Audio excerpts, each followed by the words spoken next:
Halo Sobat Sehat semuanya, jumpa lagi dengan saya Dr. Rosa dalam acara Kepo, Kata Expert Pro Sehat. Nah, hari ini kita punya tema tentang apa saja tanda-tanda kehamilan. Ini salah satunya kita berbicara tentang apa saja tanda-tanda kehamilan para wanita ya, terutama yang baru pertama kali hamil. Jadi tahu bagaimana tanda-tanda kehamilan itu, hal apa aja saat baru pertama kali hamil.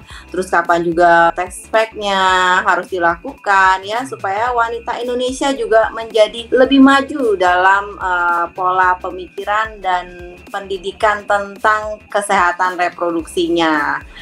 Oke, pada kali ini kita punya expert, seorang dokter bernama Dr. Okta Tika. Halo Dr. Tika. Halo Dr. Rosa, halo semuanya, apa kabar? Sehat di sana dok? Sehat semuanya. Kita perkenalan sedikit ya tentang Dr. Tika. Dr. Tika merupakan dokter lulusan Fakultas Kedokteran Atmajaya dan saat ini berpraktek di Port Medical Center dan Klinik Pelabuhan Tanjung Priuk. Baik dok, untuk mempersingkat waktu kita langsung bincang-bincang saja ya dok ya, biar kita bisa sama-sama belajar nih dok tentang apa saja tanda-tanda kehamilan. Mungkin ciri khas yang dirasakan wanita ini waktu hamil seperti apa sih dok? Oke, baik. Terima kasih Dr. Rosa untuk waktu yang diberikan kepada saya. Oke, untuk ibu-ibu terutama yang pasti baru pertama kali merasakan kehamilan, pasti rasanya bahagia sekali ya. Senang terutama kalau memang baru menikah dan sangat menantikan buah hati. Jadi tanda-tanda kehamilan apakah yang para pemirsa mau tahu? Pada umumnya adalah terlambat haid. Nah, terlambat haid atau datang bulan ini biasanya terjadi jika siklus haidnya teratur. Dalam tiap bulannya siklus haidnya teratur, tentunya ada keterlambatan, akan lebih aware ya terhadap keterlambatan tersebut. Biasanya terlambat antara 5 sampai 7 hari. Datang bulannya nanti dilihat kalau memang ada keterlambatan, nah itu juga bisa salah satu tanda-tanda untuk kehamilan dan itu memang umum terjadi seperti itu. Nah, yang kedua bisa terjadi juga flek-flek selama masa-masa keterlambatan tersebut. Fleknya itu artinya tidak banyak seperti menstruasi. Biasanya hanya berlangsung beberapa hari saja. Namun jika sudah terjadi pendarahan yang banyak, nah itu mungkin akan terjadi menstruasi selanjutnya atau selanjutnya bisa diperiksakan ke dokter kandungan seperti itu. Nah, selanjutnya yang biasa dirasakan adalah rasa atau perubahan pada payudara seperti rasa nyeri atau rasa kencang atau rasa sakit seperti itu. Yang biasanya warna putih juga akan lebih gelap ya, terutama pada kehamilan yang lebih lanjut. Lalu tanda selanjutnya yang biasa sering kita alami, mual muntah. Mual muntah ini terjadi pada trimester 1. Nah, biasanya terjadi disebut dengan morning sickness seperti itu. Jadi morning sickness-nya itu terjadi biasanya pagi hari ya, tapi memang tidak selalu terjadi pada pagi hari, bisa pada siang hari atau malam hari, terutama pada aktivitas-aktivitas tertentu yang memacu terjadinya mual muntah seperti saat gosok gigi atau mencium bau-bauan tertentu, misalnya ada yang sensitif terhadap bau bawang atau bau parfum, seperti itu bisa memicu mual muntah. Jadi penciumannya biasanya lebih sensitif ya pada ibu-ibu yang baru hamil atau hamil muda seperti itu. Lalu untuk selanjutnya bisa juga terjadi rasa kram perut atau nyeri pada perut. Nah, ini berbeda dengan nyeri pada saat menstruasi ya. Biasanya nyerinya itu berlangsungnya juga intensitasnya tidak tinggi. Jadi hanya terasa tidak nyaman atau sakit pada pinggang seperti itu. Untuk tanda lainnya seperti mudah lelah atau biasanya ibu-ibu yang baru awal hamil mudah lelah, pusing, aktivitasnya biasanya agak terbatas, biasanya lebih sering tidur-tiduran atau istirahat seperti itu. Lalu yang lainnya juga terkait dengan nafsu makan yang berubah. Nah, ini bisa terjadi karena mual muntah yang dialami oleh ibu-ibu yang baru hamil, atau juga nafsu makan yang lebih meningkat. Nah, biasanya kalau udah lewat fase mual muntahnya, nafsu makannya bisa lebih membaik dan lebih meningkat seperti itu.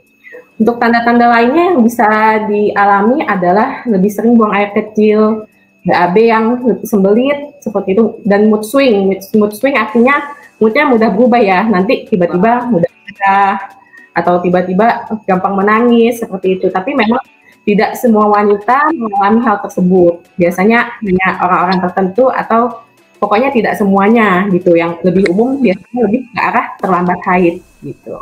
Ya, jadi betul sekali dok ya. Ini dulu sekedar sharing nih dok. Dulu saya sering dapat pasien tuh ya, keluhannya tuh badannya tuh semuanya tuh sakit, rasa kayak masuk angin dia bilangnya. Ternyata dia hamil. Jadi Iya, emang kadang-kadang bisa terjadi juga keluhan ya kayak masuk angin ya dok ya. Ya ternyata malah hamil. gitu ya. Kalau menurut dokter Tika nih, jadi kapan sih idealnya itu dilakukan tes pack itu dok? Setelah Untuk berapa lamakah dia cek ya, nggak mens gitu ya? iya. Untuk tidak melakukan test pack itu biasanya kalau sudah terlambat haid sekitar 7 sampai 10 hari ya.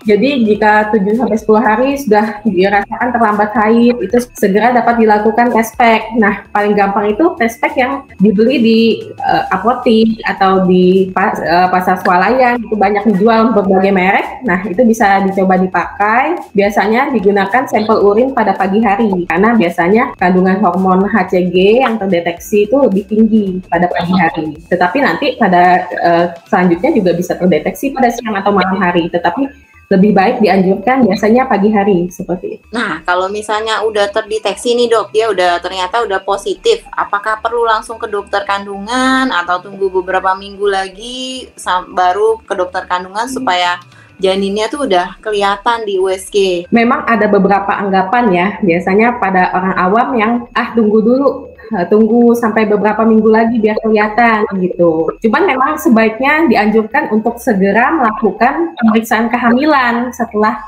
memang ada tanda tes pack positif untuk mengetahui pertama apakah memang sudah terbentuk kantong janin dan apakah janin melekat pada posisi yang seharusnya, dalam artian memang janin tersebut terdapat di dalam rahim seperti itu. Dan juga untuk melihat kesejahteraan janinnya juga, apakah janinnya sehat ataukah sudah terbentuk janinnya atau memang ternyata sudah ada denyut jantungnya seperti itu. Dan biasanya untuk pemeriksaan kandungan sendiri pada dokter pada awal masa kehamilan dilakukannya lewat bawah atau lewat transvaginal seperti itu untuk melihat janin lebih jelas. Biasanya seperti itu sih ya.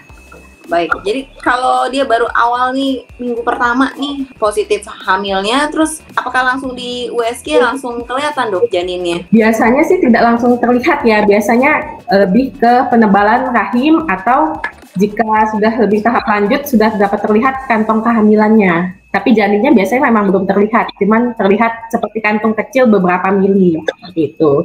Dan biasanya jika terlihat seperti itu akan diajukan untuk memeriksakan kehamilannya kembali 2 minggu setelahnya dan diberikan suplementasi untuk kesehatan dan kesejahteraan dari janinnya sehingga janin dapat berkembang secara maksimal. Betul, karena kita perlu cek lagi, takutnya juga bisa terjadi blighted ovum ya dok ya, yang hanya kantong janinnya saja tapi janinnya gagal tumbuh berkembang di dalam kantong embrionya itu ya dok ya. Betul dok, jadi makanya diperlukan pemeriksaan segera untuk memang jika ditemukan tes pack positif, jadi kita bisa mengetahui bagaimana perkembangan janin selanjutnya seperti itu. Benar sekali. Nah terakhir dok, ini kasih sharing tipsnya dong buat wanita yang baru pertama kali hamil nih dok. Oke, jadi pada wanita yang memang baru pertama hamil, ya memang belum ada pengalaman ya, masih banyak bertanya-tanya terhadap yang memang sudah berpengalaman seperti itu.